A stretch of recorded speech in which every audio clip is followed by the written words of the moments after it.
Member नाज पे तशरीफ़ फरमा मुअज़्ज़ज़ मुक़र्रब उलमाए अहले सुन्नत व बावक़ार सामईन अहले सुन्नत, रिश्ते इस्लाम से लगने वाली मेरी माँ और बहनों, अस्सलामु अलैकुम व रहमतुल्लाहि व बरकातुहू।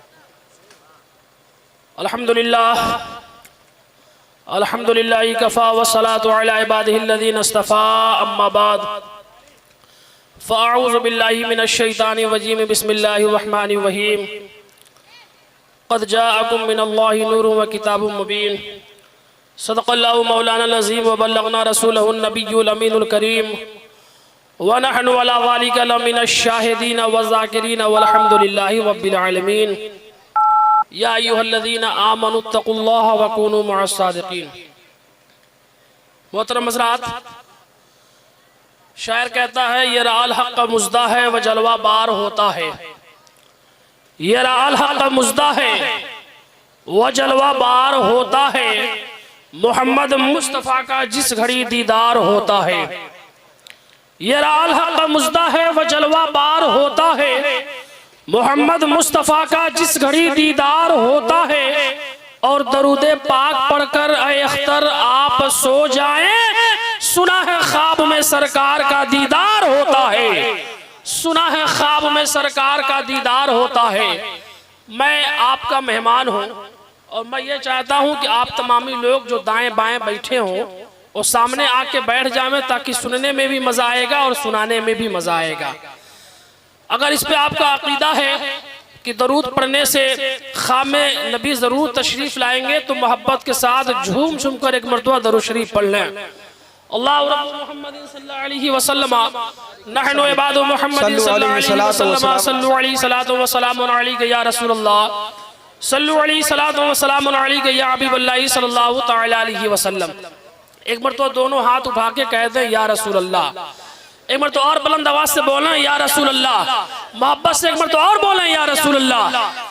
शायर कहता है कि ये इस्लाम सीना बसीना न होता, ये इस्लाम सीना बसीना न होता, खुदाई का ऐसा करीना न होता। ये इस्लाम सीना बसीना न होता, खुदाई का ऐसा करीना न होता। और जमी आसमां चांद सूरज सितारे, अरे मोहम्मद न होते तो कुछ भी न होता। ये इस्लाम सीना बसीना न होता।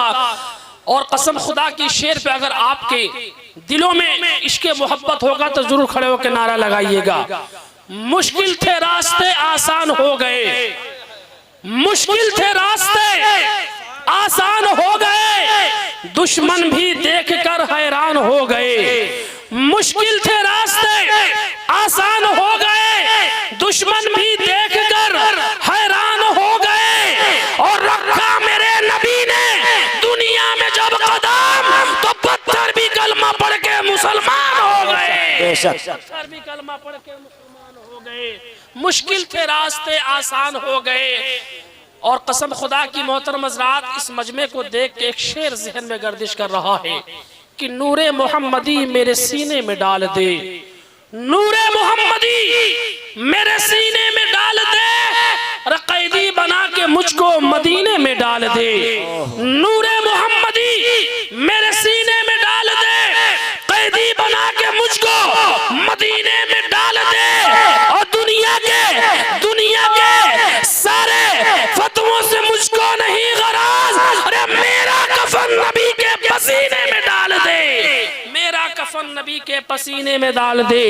नूरे मोहम्मदी मेरे सीने में डाल दे, कैदी बना के मुझको मदीने में डाल दे। मोहतरम हज़रात, आपके सामने मैंने दो आयत करीमा का तिलावत किया।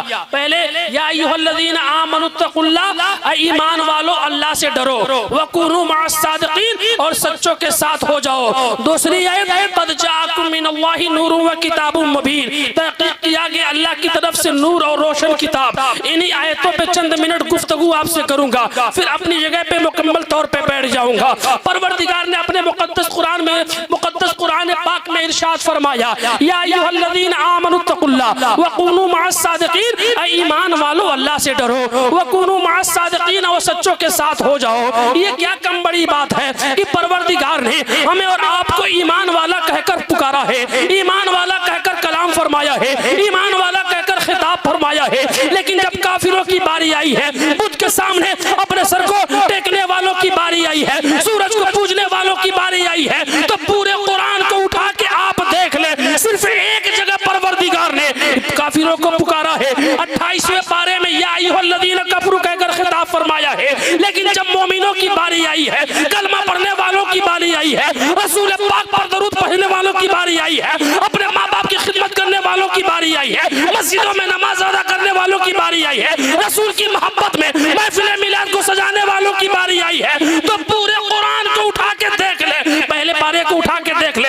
या अय्युहल्लज़ीना आमनू कहकर खिताब फरमाया है। दूसरे पारे को उठा के देख ले, या अय्युहल्लज़ीना आमनू कहकर खिताब फरमाया है। तीसरे पारे को उठा कर देख ले, या अय्युहल्लज़ीना आमनू कहकर खिताब फरमाया है। पूरे कुरान मुक़द्दस में जगह ब जगह या अय्युहल्लज़ीना आमनू कहकर खिताब फरमाया है। मैं आपसे पूछना चाहता हूँ, ईमान होता क्या है? ईमान कहते हैं किसको? ईमान किस शय का नाम है? ईमान लाने के बाद मिलता क्या है? ईमान की मजबूती क्या होती है? ईमान लाने के बाद बेनिफिट क्या मिलता है? ईमान लाने के बाद उसकी मजबूती क्या होती है? आइए मैं आपको बताते चलूं। परवरदिगार ने इस दुनिया को बनाया, इस दुनिया को बनाने के बाद आखिरत में दो मकामात को बनाया। एक का नाम जन्नत है, एक का नाम दोज़ख है। लेकिन जन्नत में सब नहीं जाएंगे, अरे जाएंगे तो फकत ईमान वाले जाएंगे। अल्लाह ने हौज़ कौसर को बनाया, मगर हौज़ कौसर सबको नसीब ना होगी, अरे नसीब होगी तो फकत ईमान वालों की होगी। परवरदिगार सबका रब है, लेकिन सबको अपना दीदार नहीं कराएगा, सबको अपना जलवा नहीं दिखाएगा। अरे जो ईमान वाला होगा वो जन्नत में जाएगा, रब का दीदार करेगा। नबी सबके लिए है, लेकिन नबी की शफाअत सबके लिए नहीं है। नबी की शफाअत फकत ईमान वालों के लिए है। पता क्या चला कि अगर कोई काफिर मरता है तो जलता है, और ईमान वाला मरता है तो मर्तबा बढ़ जाया करता है। ईमान वाला मरता है तो मर्तबा बढ़ जाया करता है। यकीनन आपके चेहरे पे 12 बज गए। सलाम पढ़ लिया जाए, खत्म कर दिया जाए।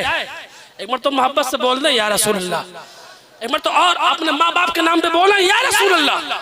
अब नबी के इश्क में बोलें या रसूल अल्लाह, या रसूल अल्लाह। और बुलंद आवाज से बोलें या हबीब अल्लाह, या हबीब अल्लाह, या रसूल अल्लाह, या रसूल अल्लाह, या रसूल अल्लाह, या रसूल अल्लाह। ईमान वाला जो होता है, जब मरता है तो मर्तबा बढ़ जाता है, और जब काफिर मरता है तो मर्तबा घट जाता है, वो जलता है। लेकिन ईमान वाला मरता है तो मर्तबा बढ़ जाया करता है। पढ़े लिखे लोगों का मजमा है, अमरडोबा की सरजमी है। कोई इतना आसानी के साथ बोल के अपने जगह पे नहीं जा पाएगा। कोई भी खड़ा होकर बोल सकता है। अख्तर रजा गोरखपुर से चल के आया है। आखिर बता तो सही कि ईमान वाला मरता है तो मर्तबा बढ़ जाता है, आखिर वजह कैसे मर्तबा बढ़ता है? आइए मैं आपको समझाने की कोशिश करूंगा।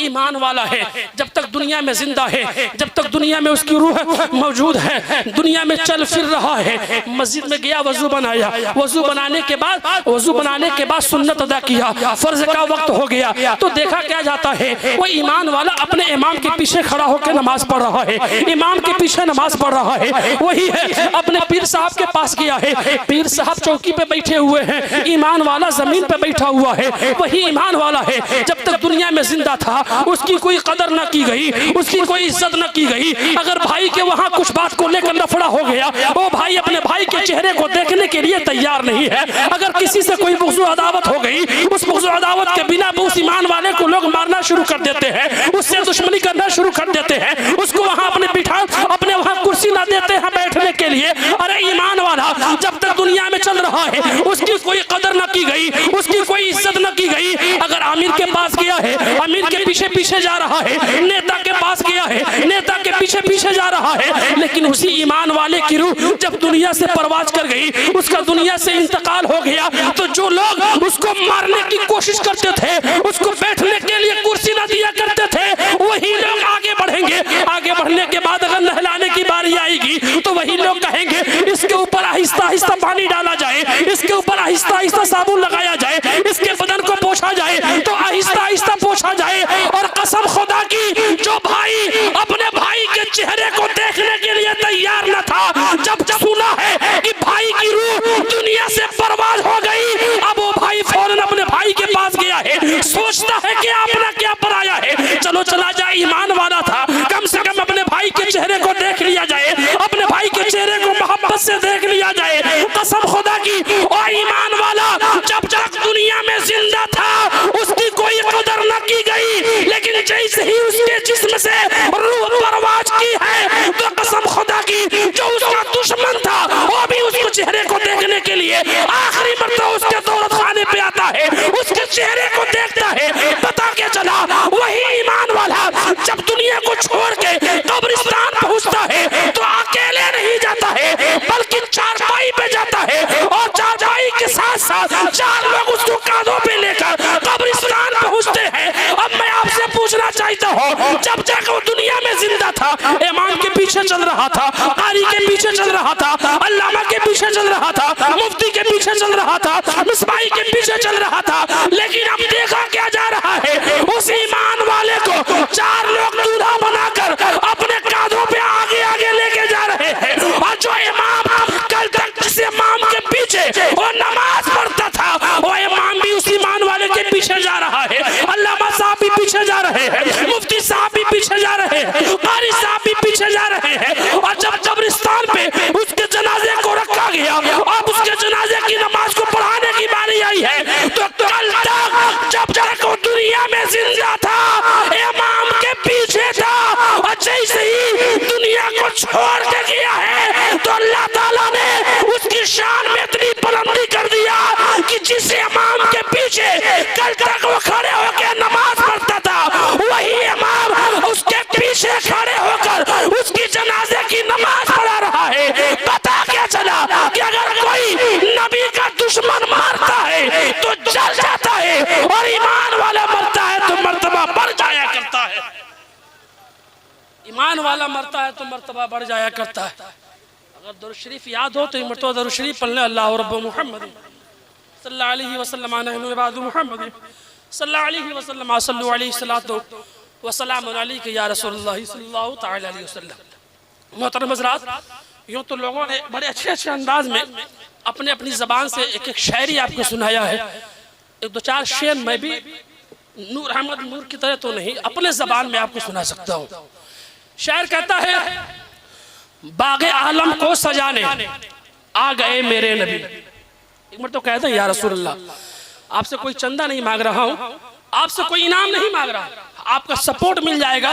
कसम खुदा की हम भी कल को गोरखपुर जाएंगे और कहेंगे वाकई जब मेरी तकरीर बोलने की बारी आई है अमर डोबा के लोगों के ऊपर नींद का गलबा छा गया, लेकिन जितने नौजवान थे वो बैठे तो थे नबी के इश्क में, लेकिन अपने सरों पे टोपियां सजा कर नहीं बैठे थे, अपने सरों पे टोपियां सजा कर नहीं बैठे थे। और कैसे बैठेंगे? शायर ने कहा कि उमंगो जोश फैशन परस्ती छूट जाती है, उमंगो जोश फैशन परस्ती छूट जाती है, अरे जरा सी उम्र बढ़ती है तो मस्ती छूट जाती है।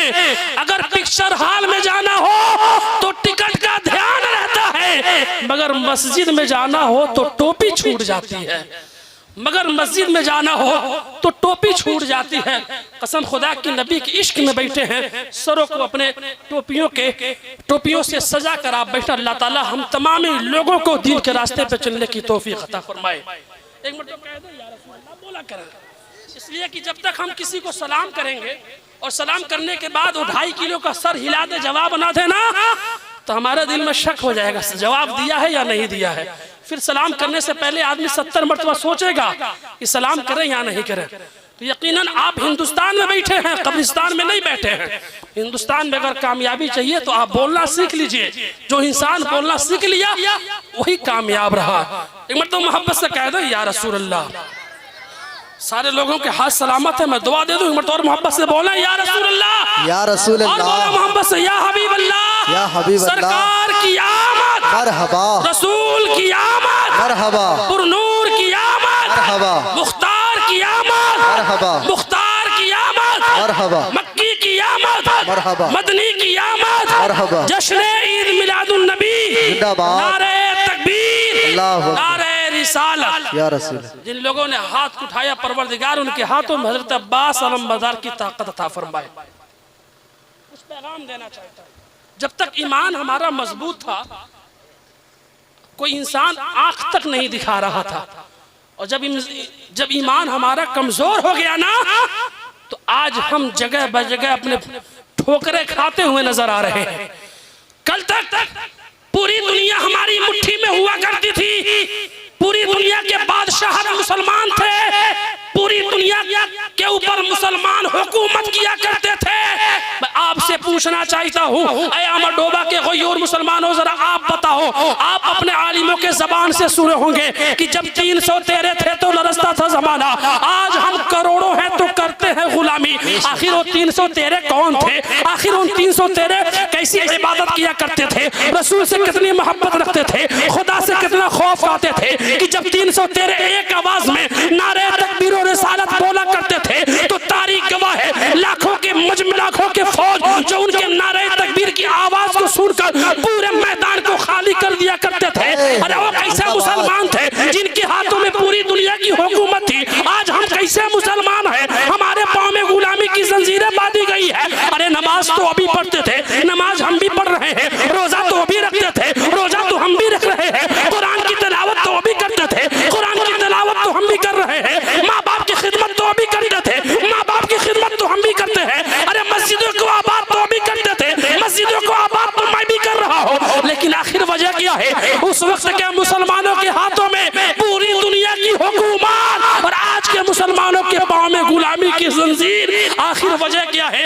आखिर वजह क्या है? मैं आपको बताना यह चाहता हूँ, उस वक्त के जो मुसलमान थे उनका ईमान पुख्ता था, उनका ईमान मजबूत था।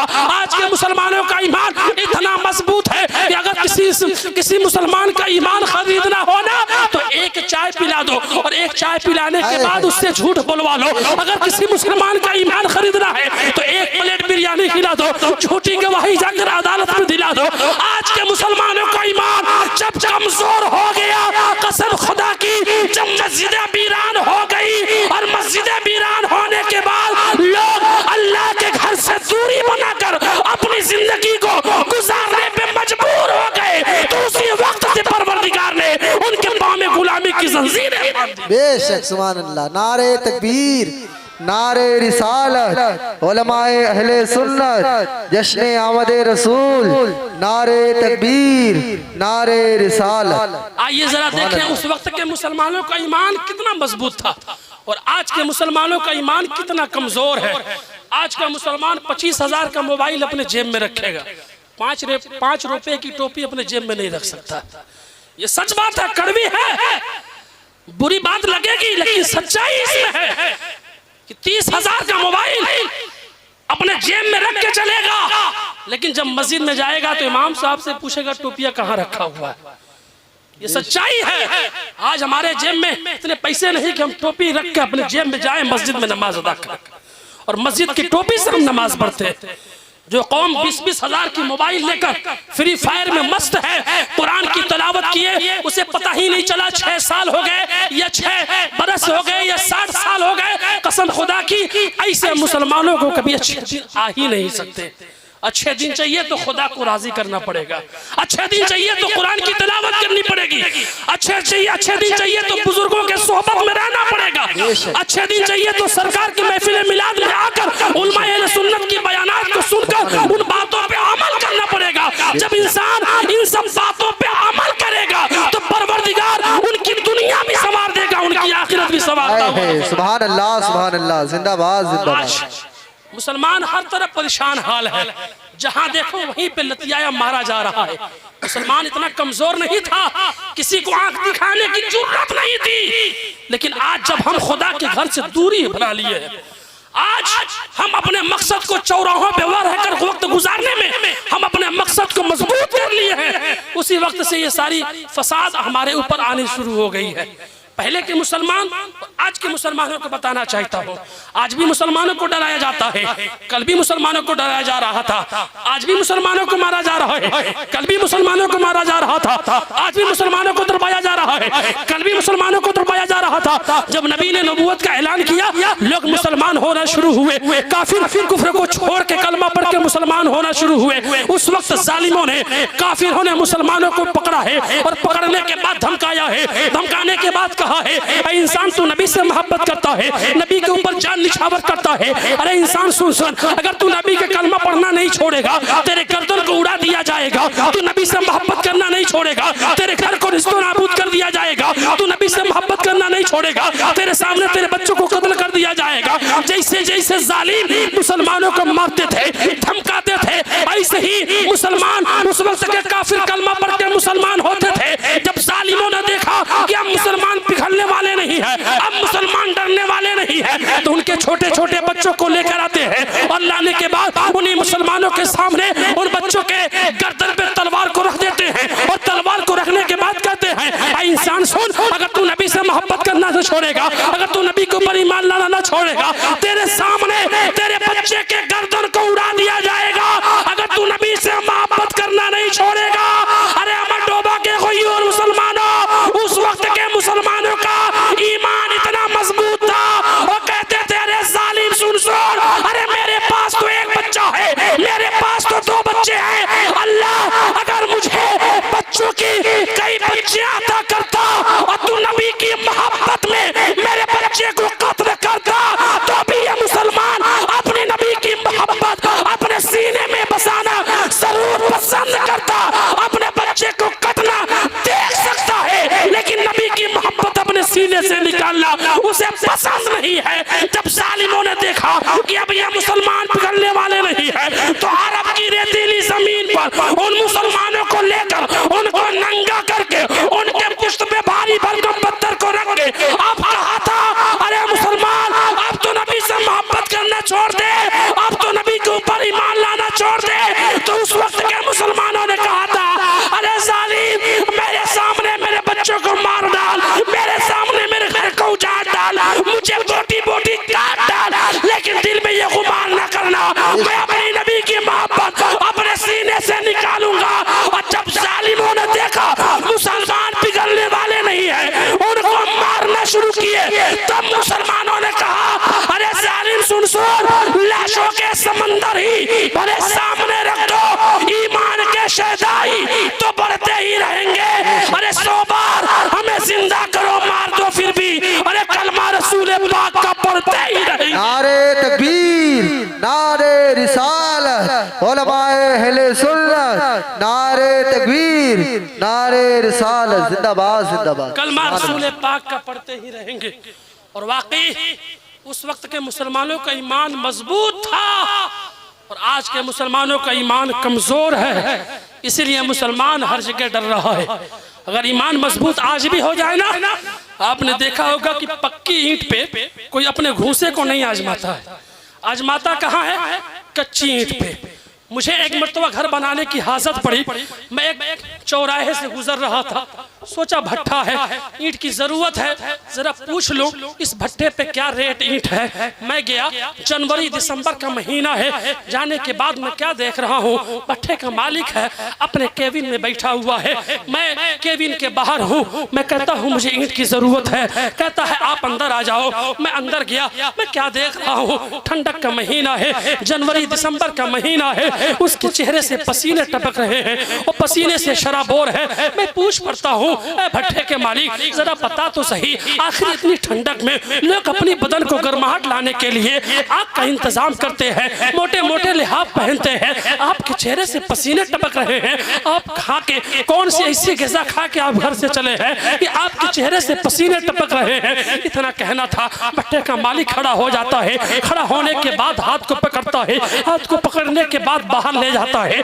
और बाहर ले जाने के बाद कहता है, ऐ मौलाना आपको ईंट की जरूरत है। मैं कहता हूँ हाँ मुझे ईंट की जरूरत है। वो कहता है देख लीजिए, आज मेरे भट्टे पे जितने भी ईंट मौजूद हैं वो सारी ईंटें कच्ची हैं। मैं डर इसलिए रहा हूँ, मुझे खौफ इसलिए है कहीं बारिश, कहीं ये शबनम के कतरे बारिश की शक्ल में आकर अगर मेरी ईंट पे गिरना शुरू हो गए तो मेरा ये माल खत्म हो जाएगा, ईंट निस्तो नाबूद हो जाएगा। इसी डर से चेहरे से पसीने टपक रहे हैं, इसी डर से चेहरे पे खौफ है। मैंने उसी ईंट को लिया और ईंट को लेने के बाद कारी निसार साहब की बारगाह में आया। आया। आने के बाद मैंने कहा हजरत आपकी तकरीर पूरे हिंदुस्तान में हो रही है, अल्लाह तबारक व तआला ने आपको ताकत से नवाजा है, आपको इल्म से नवाजा है, जरा आपका एक घूसा इसकी उल्टी सीट पे हो जाए। कारी साहब ने देखा कि ईंट तो अभी कच्ची है, ईंट तो अभी कच्ची है, फौरन अपने हाथ की आस्तीन को ऊपर करते हैं। ऊपर करने के बाद उस ईंट को एक घूसा मारना ही चाहते हैं। ईंट पुकार के कहती है हजरत अगर आपका घूसा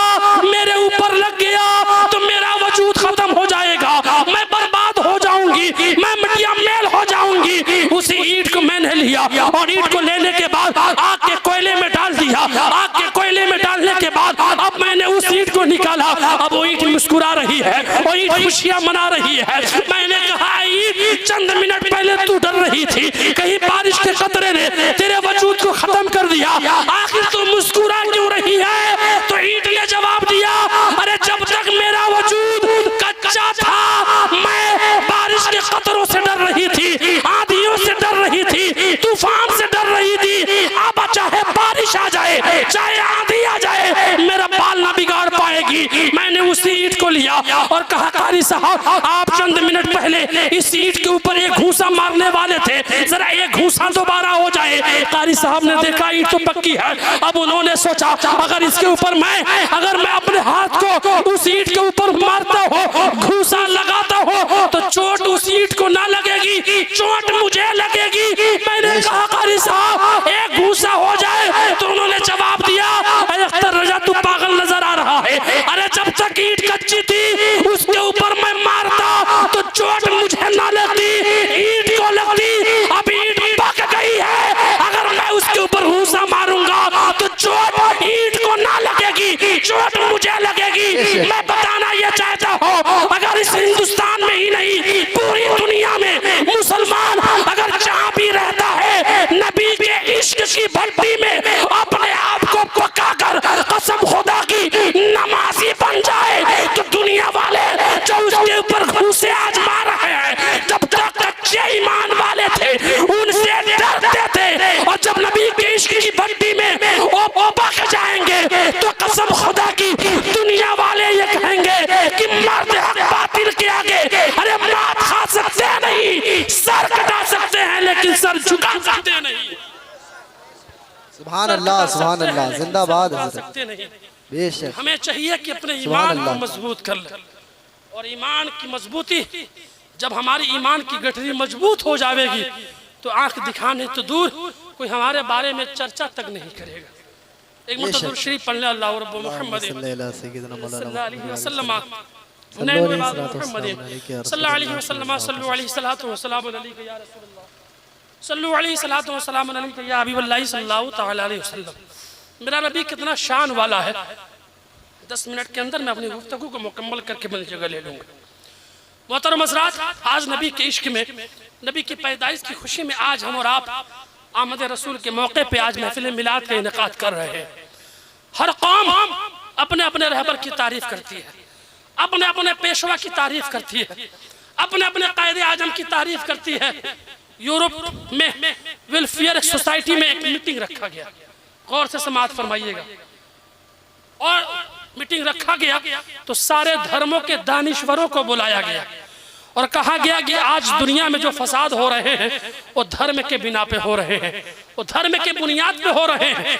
क्यों ना ऐसा किया जाए कि एक प्लेटफार्म पर सबको लेके आया जाए। जज ने एक जलसा रखा, 2 जज मुखातिब हुए और सारे धर्मों के दानिश्वरों को बुलाया और बुलाने के बाद कहा जरा बताओ ये जमाना किस नबी का है। मैं बड़ी कीमती बात कह रहा हूँ। क्या कहा उसने? ये जमाना किस नबी का है? तो हिंदू भाई खड़ा हुआ, कहा हमारे पैगंबर, हमारे कायदे आजम, हमारे पेशवा रामचंद्र जी का ये जमाना है। अब जब वो कह के बैठा ना तो जज ने कहा कि ईसाई जरा तू बता ये जमाना किस नबी का है। तो ईसाई ने सर उठा के कहा ये जमाना मेरे नबी हजरत ईसा अलैहिस्सलाम का है। अब ईसा अलैहिस्सलाम कहने के बाद जब बैठा तो जज ने कहा कि ऐ यहूदी तू बता ये जमाना किस नबी का है। यहूदी खड़ा हुआ, कहा ये जमाना हजरत मूसा अलैहिस्सलाम का है, मेरे नबी का है। अब सारे लोग कह के बैठ गए तो मुसलमान खड़ा हुआ, कहा अल्हम्दुलिल्लाह ये जमाना मेरे नबी मोहम्मद रसूलुल्लाह का है।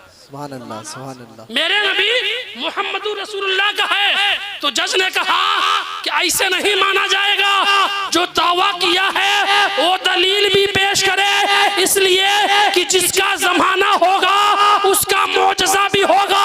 हिंदू भाई की तरफ जज ने कहा अगर आपके पैगंबर का जमाना है तो आप जरा खड़े होके बता दे कि आपके पैगंबर का कौन सा मौजज़ा है। हिंदू भाई खड़ा होके अब पता नहीं चाहता है, लेकिन कुछ पता नहीं पा रहा है। जज के सामने खड़ा हुआ, अपने सर को झुका लिया, लेकिन कुछ बोल ना पाया। ईसाई खड़ा हुआ अपने पैगंबर का मौजज़ा बताने के लिए, लेकिन बता ना सका, सर झुका के खड़ा रहा। यहूदी खड़ा हुआ अपने पैगंबर के मौजज़े को बताने के लिए, लेकिन बता ना सका, सर झुका के खड़ा हुआ। जब मुसलमान की बारी आई है तो मुसलमान दौड़ते गया और जाने के बाद कुरान को लाया। कुरान को लाने के बाद होठों से चूमा, आंखों से लगाया, पेशानी पे रखा कर सर पे रखा और कहा कि अल्लाह का करम है, ये कुरान कल भी मेरे नबी का मौजज़ा था, आज भी मेरे नबी का मौजज़ा है और सुबह क़यामत तक मेरे नबी का मौजज़ा ये कुरान रहेगा। नारे तकबीर, नारे रिसालत, मसलके आला हजरत, उलमाए अहले सुन्नत, नारे तकबीर, नारे आखिरी बात रिसालत। बता के मैं अपनी बात को मुकम्मल कर लूंगा। सारे लोग अपने अपने पेशवा की तारीफ करते हैं, अपने अपने नबी, अपने अपने कायदे आजम की तारीफ करते हैं। जलसे में सारे दानिश्वरों को बुलाया गया और कहा गया जरा अपने अपने पैगंबर की तारीफ करो, अपने अपने पेशवा की तारीफ करो, अपने अपने रहबर की तारीफ करो। हिंदू भाई खड़ा हुआ, कहा मेरे पेशवा रामचंद्र जी इतने बलवान थे, इतने महान थे कि सीता माँ से शादी करने के लिए भारी भरकम धनुष को उठा के उन्होंने तोड़ दिया था। बड़ी ताकत थी उनको, बड़े पहलवान थे, बड़ी ताकत के मालिक थे हमारे पैगंबर रामचंद्र जी। हिंदू भाई बेशक बैठेगा, बैठने के बाद ईसाई खड़ा होगा, कहेगा दुनिया वालों सुनो, हमारे पैगंबर हजरत ईसा अलैहिस्सलाम को अल्लाह ताला ने इतने कमालात और हसनात का मालिक बनाया था ना कि अगर कुम बिइज़्निल्लाह कह देते थे ना तो मुर्दा जिंदा हो जाया करता था। अगर कोई उनकी बारगाह में बीमारी लेके आता था ना, उसको सिर्फ टच कर दिया करते थे, उसकी बीमारी दूर हो जाया करती थी। अगर कोई गंजा आता था उसको सिर्फ छू दिया करते थे, उसका गंजापन दूर हो जाया करता था। अल्लाह तबारक व तआला ने बड़े कमालात और हसनात का मालिक, बड़े ताकतवर का मालिक मेरे पैगंबर हजरत ईसा अलैहिस्सलाम को बना के भेजा है। अब यहूदी खड़ा होगा अपने पेशवा की तारीफ करने के लिए, अपने रहबर की तारीफ करने के लिए, और खड़े होकर कहेगा ऐ दुनिया वालों सुनो सुनो, हमारे पैगंबर हजरत मूसा अलैहिस्सलाम को अल्लाह ने इतना कमाल का ताकत दिया था कि अगर लाठी से पत्थर पे मार दिया करते थे तो पत्थर से पानी का चश्मा निकल आता था। उसी लाठी से अगर समंदर पे मार दिया करते थे तो समंदर रास्ता दे दिया करता था। बड़े ताकत के मालिक थे हमारे पैगंबर हजरत मूसा अलैहिस्सलाम। डोबा के हुजूर सुन्नी मुसलमानों, मैं आपसे पूछना चाहता हूँ, हर कौम अपने पेशवा की तारीफ कर रहे हैं। हिंदू भाई अपने पेशवा की तारीफ करते हैं, ईसाई अपने पेशवा की तारीफ करते हैं, यहूदी अपने पेशवा की तारीफ करते हैं, लेकिन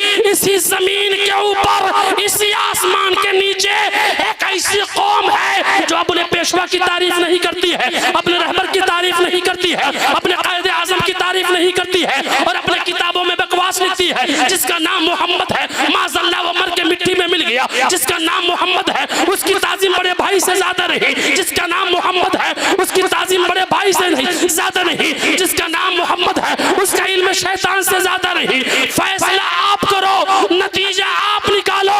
ऐसे मलऊन लोगों की किताबों को अगर कोई पढ़ेगा तो दिल में यही सोचेगा ऐसे मोहम्मद के ऊपर ईमान लाने से क्या फायदा जिसकी ताज़ीम बड़े भाई से ज्यादा नहीं। ऐसे मोहम्मद के ऊपर ईमान लाने से क्या फायदा जिसकी ताज़ीम बड़े भाई से ज्यादा नहीं, जिसका इल्म शैतान से ज्यादा नहीं। कसम खुदा की अगर उसी मजलिस में आशिक़ आला हजरत होगा, नबी का शहदाई होगा तो तड़प के बोलेगा हिंदू भाई आपके पैगंबर रामचंद्र जी ने सिर्फ धनुष को तोड़ा था। इसमें कमाल की बात नहीं है। कमाल की बात तो इसमें है कि मेरे पैगंबर मदीने में है और मदीने में रहकर जब उंगली का इशारा किया है तो चांद दो टुकड़े हो गए हैं। कमाल तो इसमें है।